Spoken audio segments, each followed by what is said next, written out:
Assalomu alaykum do'stlar, sizlar bilan Ustunning kanali. Do'stlar, bu galgi video roligimizda biz sizlarga juda ham kerakli bitta video ma'lumot ko'rsatishga harakat qilamiz. Marhamat, like bosib, kanalga obuna bo'lib, keyin video roligimizni ko'rishda davom eting do'stlar. Xullas, Nexia avtomobilini olib kelishdi bizga, yaxshi yurmay turib, o'z holatini ko'rasizlar. Stator qo'shganingizda mana shunaqa tiqillab turaveradi. Hozir motor tomonidan ovozni eshitasizlar. Bo'ldi. Bunga akkumulyator qo'yib ko'rishgan, o'zgarish bo'lmagan hech qanaqangi. Itarsa yuradi, lekin zamoydan qo'shganingizda mana shunaqangi tiqillab turaveradi. Buni hozir nima qilishligini ko'rsataman sizlarga.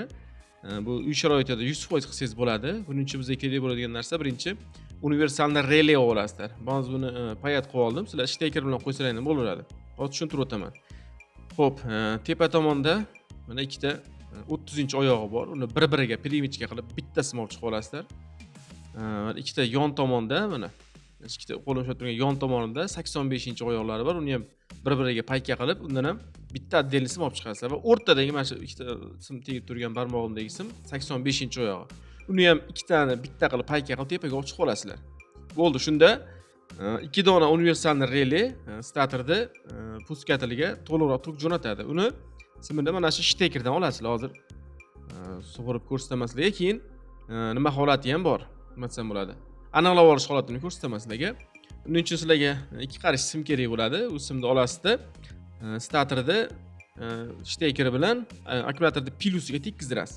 O'sha holatda sizda stator qo'shishligi kerak. Hozir mana pilusga tekkizdiradi. Mana bu sariq sim, burchagidagi tepa tomondan sariq sim birinchi noshga statorda puskatilini simuradi. Hozir prямой qilamiz bunga. Ko'ryapsizlar? Prямой qilganimda stator zavadit bo'lyapti. Endi buni shtakerimizda hozir joy-joyga olib olamizda, keyin tepa tomondan ko'rsataman. O'sha sariq sim bizga tepa noshkadan ko'k simga to'g'ri keladi, ya'ni hozir mana shu birinchi noshkasi. Narigi tomondan ham, bu tomondan ham, tepa tomondan birinchi noshka hisoblanadi. Hozir archib turib, yeridan. Endi o'shanga tekkizdiramiz mana. Buni ham qo'shyapti. Ko'ryapsizlar? Mana shu bizga kerakli sim bo'ladi. Buni o'rtasidan kesib olamiz. Ikkiga bo'lib olamiz, keyin ulanishini ko'rsataman. Do'stlar, mana relayimiz ulangan holati hozir bir boshdan tushuntirib chiqaman sizlarga. Ikkita 30 simni kesib olganmiz. Shtaker tomoniga ulanadi. Bittasini chiqarib olganmiz, ikkala 30 ni bir-biriga payka qilib. Mana shtaker tomoniga ulanadi. Narigi tomoniga esa salondan chiqish tomoniga ikki tomonidagi 85-oyoq ulanadi. Bir-biriga payka qilingan. Sizlar ikkitasini bitta qo'llab olasizlar.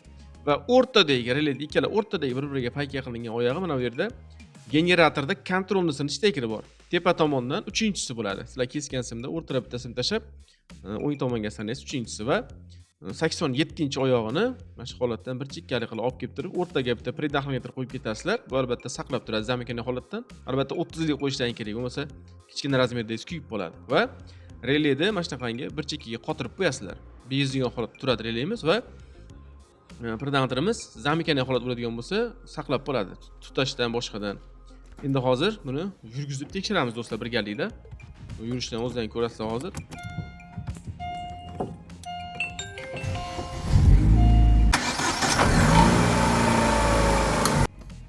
Mana do'stlar. Yurishlar juda ham ajoyib. Mana 2 marta 3 marta yurgizdirib o'chirib ko'rsataman sizlarga. Yurishini ko'ryapsizlar. Bitta kalitda o't olyapti zamoydan. Puskatilni almashtirgan, ya'ni bolachan almashtirgan tadrizni ham baribir relay qo'yib qo'yishligi kerak. Relay to'liq 12 voltda ta'minlab statorda puskatiliga yetkazib boradi. O'shani hisobiga stator hech qanaqangi atkazli holatda qilmasdan bitta yurgizdirib beradi. Do'stlar, sizlarga ko'rsatmoqchi bo'lgan, Nexia'mizda ko'rsatmoqchi bo'lgan foydali ma'lumotimiz shulardan iborat. Uy sharoitida qilib olsangiz bo'ladi buni. 2 dona relay olsangiz bo'ldi, izolenta bilan. Boshqa hech qanday narsa kerak emas. Videoroligimiz sizlarga ma'qul kelgan bo'lsa va manfaatli bo'lgan bo'lsa, bir dona like tugmachasini bosib, kanalimizga obuna bo'lishni unutmang. Xudo xolasa sizlarga bundan-da qiziqroq va bundan-da kerakliroq bo'lgan ma'lumotni ko'rsatishga harakat qilamiz. Sog' bo'linglar, salomat bo'ling do'stlar.